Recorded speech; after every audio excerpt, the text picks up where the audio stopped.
we're going to be going over this letter that was written by the son of former slaves in 1791 named Benjamin Banneker. And he was writing this letter to Thomas Jefferson, who at this point was the Secretary of State to President Washington, but one of the writers and framers of the Declaration of Independence. Okay, so we're going to be looking at this passage as though we're preparing for a rhetorical analysis essay. So as you probably know, when you're preparing for a rhetorical analysis essay and you're looking over a piece of writing, there's some specific things we're looking for, and there's some specific things that we would want to annotate, because we're trying to, right, number one, answer a prompt, but we're also trying to look at rhetorically, as this person structures the argument, what choices and decisions were made in order to make the argument more effective. So looking at this, right, we're going to be reading through the passage, but this is kind of a difficult passage. Number one is the time period that was written, in terms of just how, writing would often be put together. It's a little denser. It's a little more, I guess, in terms of the structure, it's deeper. And so we have to hold stuff in our mind, because some of these sentences are really long and strung together with semicolons and conjunctions, rather than having short, precise sentences. They're just longer and more developed. So we have that hurdle that we might be less used to. There's also some language that some of the words, we don't use them in the same way any longer. They had a particular meaning in this, and over time, different meanings or definitions of the word have expanded, or we've kind of favored. And so a word might be used slightly differently than we're used to, plus some challenging vocab as well.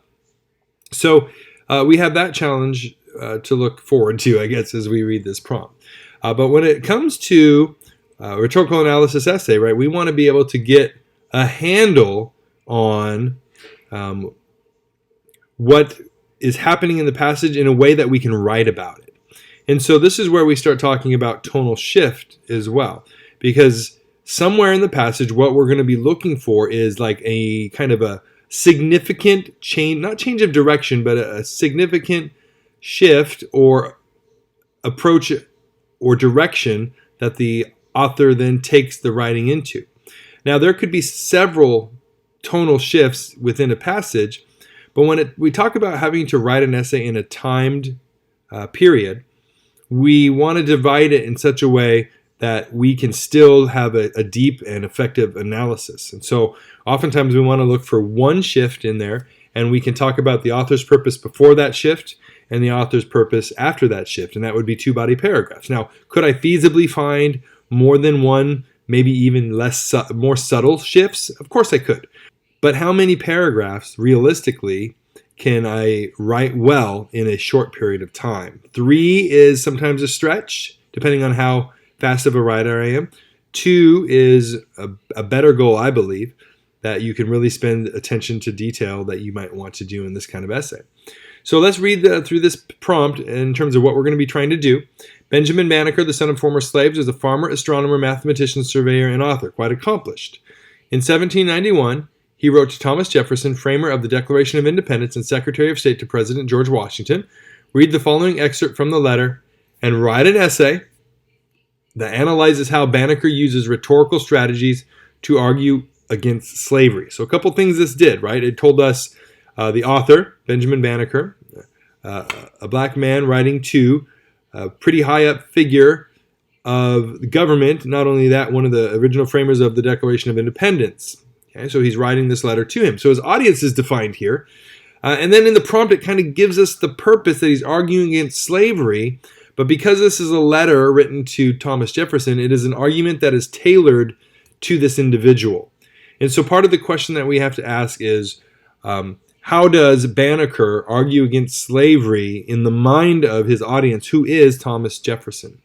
So as we read through there, we want to start paying attention to these things. And then we look for when he has established kind of a first idea, and then he moves on to apply that idea or go in another direction to embellish on the idea, or maybe even present a different, I don't necessarily think a contrast, but maybe. We never know what we're going to get, in other words, when we're given a piece of writing. It could be all manner of things, but we're looking for that shift. So let's start here. And first of all, we take a look and we see what we think is a paragraph. But let's read that paragraph and make some observations on what we're looking at here. Sir, suffer me to recall to your mind that time in which the arms and tyranny of the British Crown were exerted with every powerful effort in order to reduce you to a state of servitude. Look back, I entreat you, on the variety of dangers to which you were exposed. Reflect on that time in which every human aid appeared unavailable, and in which even hope and fortitude wore the aspect of inability to the conflict, and you cannot but be led to a serious and grateful sense of your miraculous and providential preservation. You cannot but acknowledge that the present freedom and tranquility which you enjoy, you have mercifully received, and that it is the peculiar blessing of heaven. So did you notice? That's not a paragraph per se, is it? Right? It is one grammatical sentence. Now, we're not looking at this as one sentence, and that's where some people can get tripped up because they're thinking, how can I quote this? What am I going to do with in terms of trying to divide this up? If that's a whole that's just one sentence, that's a paragraph in length. But a couple things to keep in mind. Number one, no one has ever said necessarily the tonal shift has to be at the end of a paragraph or the beginning of another paragraph. It could be mid-paragraph. That's potentially arbitrary. So there's one issue there. Secondly, we want to avoid quoting entire sentences anyway, and rather have snippets of sentences written into our narrative when we're writing our essay. So this is actually great in that it breaks my habit maybe a little bit of having to quote an entire sentence, and instead realizing I'm going to take part of this sentence and weave it into my narrative, the argument that I'm going to make. So that's the first aspect to notice. Obviously, there's some difficult words. You would have to know, right? They give you a little one after the word suffer. Looking down there, it means to allow. You'd have to know, right? Exert, like you exert your muscles. So the British Crown tried to exert with a powerful effort to reduce you to a state of servitude, right? So that's capitalized with the idea that Britain wanted to make the states, the colonies, be a sovereign state of Britain that was basically at their service. So there's the idea there. A word like entreat we might see more often in like Shakespeare, which means to beg. And going through fortitude, I think that means strength or like determination. And then you have a word like providential, which is this concept of providence, meaning like ordained by God, ordained to be. And so we have a couple difficult things like that as well. Now, there, of course, are some rhetorical devices, and I'm not going to name them. I have talked about these before, and I have a whole list of rhetorical devices that perhaps you have seen. But we look at this, and we see like the British crown. So that doesn't mean an actual crown, right? That is a part of something representing the whole. So that crown means the British government, specifically, the royalty, the king. And then you have down at the bottom, capital H, heaven, which is a whole representing a part, right? So heaven meaning a blessing of God, like heaven has smiled upon you. So these are the kinds of the things that we have to decode before we start going into these different parts of the text and what this paragraph is saying. So you see the same words, the same kind of words. Recall to your mind, right? Recall to your mind here is one part. Look back, right? You cannot but be led to, right? You cannot but acknowledge. And so it's this idea of looking back. Recall to your mind. Look back, I beg you, to this previous time. So it's this whole, every one of these phrases is having him to think back to his own personal experience. So you see how that is a strategy. Why would Banneker be trying to get Washington to reflect on his own experiences? And what were those experiences? Well, there was a ruling group that put great effort to make you a state of servitude. In other words, to make you basically slave to the British Empire. So look back on the dangers that exposed you to. Here's another one. Reflect on that time in which every human aid appeared unavailable. In other words, this seemed like an impossible hurdle to become free, which even hope and fortitude were the aspect of inability. Inability, right? Unable to do something.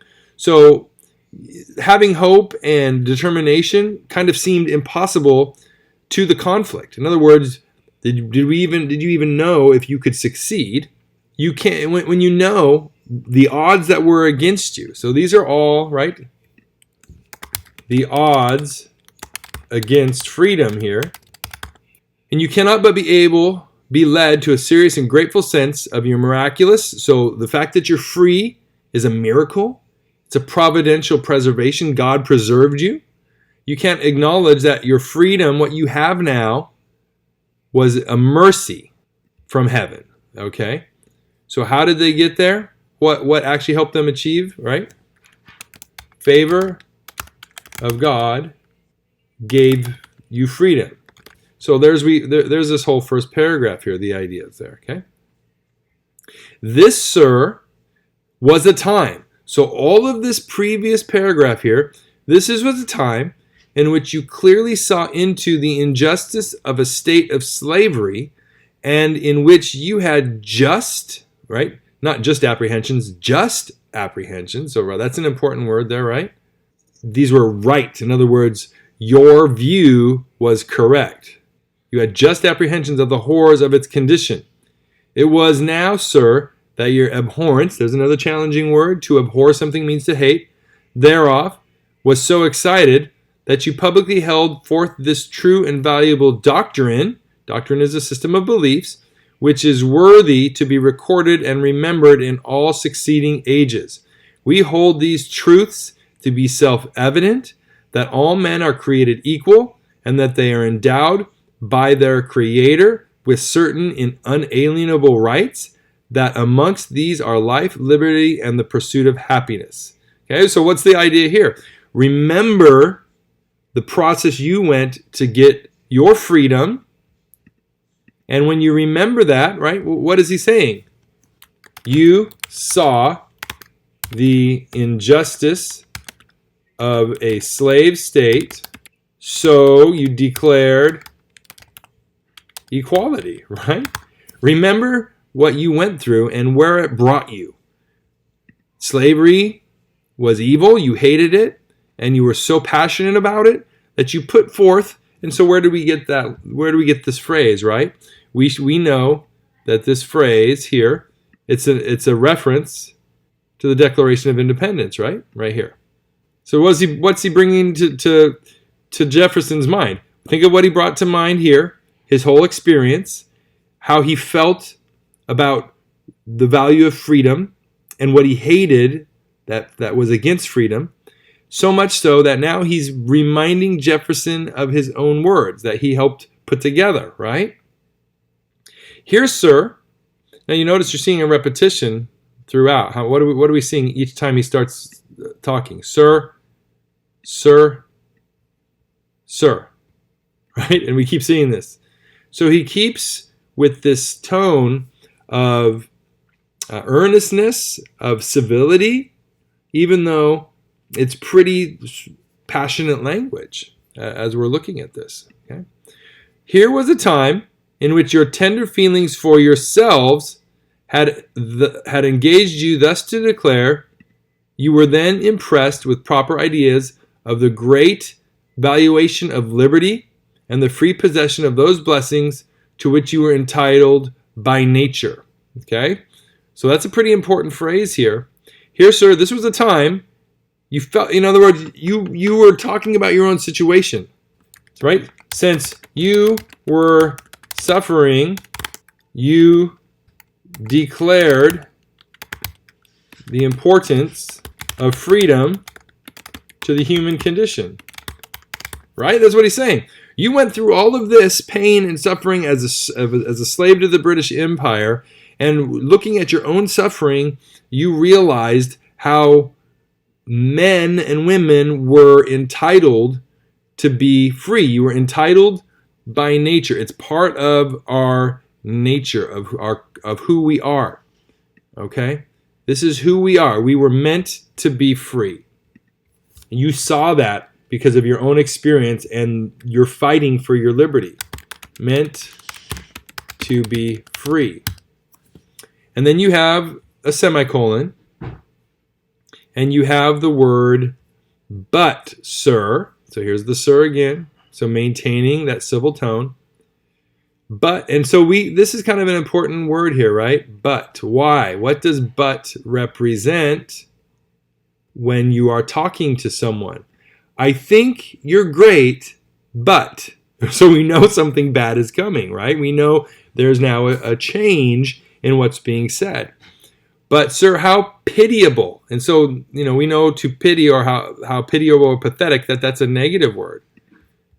Right? We have a word like this, and we know that now he's going to describe something that's a negative. All of this stuff was like building up, like how through your horrible experience, through being a slave, you realized and you fought for, and that God favored you by giving you freedom, but you realized that freedom was an inherent to the human condition. How pitiable, pathetic it is to reflect that although you were so fully convinced of the benevolence of the Father of mankind, so capital F Father, right? We're talking here about God. And so that's another important aspect. What is Banneker kind of appealing to here? When he brought up providence, he brought up heaven, he brought up God here again. So to the religious nature of Thomas Jefferson. So how pathetic it is to reflect that although you were so fully convinced of the goodness, benevolence means goodness, especially in forgiving, of the Father of mankind and of his equal and impartial distribution of those rights and privileges, right? Because in the previous quote, we hold these truths to be self-evident. All men are created equal. So you felt in your mind at this time that God was blessing you, and that God was impartial and equal to all people of rights and privilege, which he had conferred upon them, that you should at the same time counteract his mercies in detaining by fraud and violence so numerous a part of my brethren under groaning captivity and cruel oppression, that you should at the same time be found guilty of that most criminal act which you professedly detested in others with respect to yourselves. Boom! Okay, so I hope you see how significant that but is. What is that then, right? What are we talking about? What is this right here? This line I'm putting in, right? That should be a huge indicator that there's a shift here. Before this, hey, remember when freedom was so important and everyone deserved it and all this stuff? And so there's a huge contrast, right? Right, you believed impartial distribution that God had given you. But then, and this is the key, at the same time, counteract his mercies. Whose mercies? God's mercies. In other words, you say this with your mouth, that God has created all men equal, and he has distributed this on all people, these rights and privileges, but you at the same time are counteracting or working against God. How? Detaining by fraud, which is deception, and violence, a numerous part of my brethren under groaning. That's a powerful connotation there. Captivity and cruel oppression. So the imagery here is one of injustice. So at the same time, you are found guilty of the criminal act you said was horrible. And there's a word for that, right? And that word is hypocrite. And so he doesn't ever actually say hypocrite, but he doesn't have to, because it's so implied here. You hated the oppression when it was being done to you, and declared that all men should have rights given to them by their Creator and that they're free.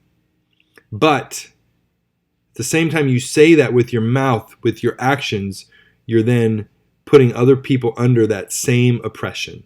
Cruel, groaning captivity. And so, but he still maintains the sir.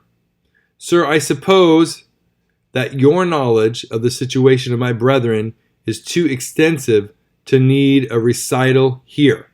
What's he saying to Jefferson there, right? Because he already kind of said it. So does he have to go through the whole laundry list of how horrible slavery is and how horrible people have been treated because of it, right? In other words, I know you know. I know you know. Neither shall I presume to prescribe methods by which they may be relieved. So I don't need to tell you how to fix this or why it needs to be fixed or what needs to be fixed, right? Why? Otherwise than by recommending to you and all others to wean yourselves from those narrow prejudices which you have imbibed, means to drink with respect to them. So who is he talking about here? Like, in other words, you have narrowed down prejudices to a group here that you are oppressing, that you need to wean yourself. To wean means to remove yourself from the dependence of. And as Job, that's a biblical allusion. Job was someone who was righteous, who suffered a lot. And as Job proposed to his friends, so you have to think, okay, so who's Job in this? Put your souls in their souls' stead. And thus shall your hearts be enlarged with kindness and benevolence towards them. And thus shall you need neither the direction of myself or others in what manner to proceed herein. So here's the solution to this, to what to do and how to do it. Solution is to put yourself in their place. Feel what they feel. Now, interestingly enough, how did this begin? Banneker went through something to put Jefferson in a certain place, to make him remember and feel certain ideas and feelings that were important to him. And now he says, like Job said to his friends in the Bible, put your souls in their souls instead. And then you're going to understand what's going on here. So again, when we start to approach answering this, what's his argument against slavery, but specifically to Thomas Jefferson, with the hope that, right, because he says, recommending to you and all others, so he's, Jefferson in his mind is the point man to which to communicate this and lead in this, because he led it for himself and his friends, right? That you are to commiserate or be compassionate and understand your fault in this. So when we look at the prompt, we have to do, before that significant shift, what was he trying to do in the mind of Jefferson? And then what did he try to do with that? As a result of this, then this.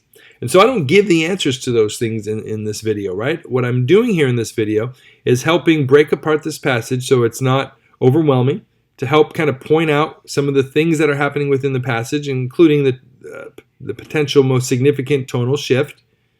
And then how do I take those two sides of the shift and then start to think about putting them into an argument, persuasive essay, where I analyze Banneker's rhetoric in this. All right, so hopefully that's helpful to help understand this prompt. Hey, thanks for watching this video. I really hope it was helpful. If you could subscribe to the channel, boy, that would be sweet. Here is a playlist that has to do with advanced placement and other advanced English kind of topics. Up here is a writing workshop and other kind of writing videos. And then just here's one for fun. Until next time, take care.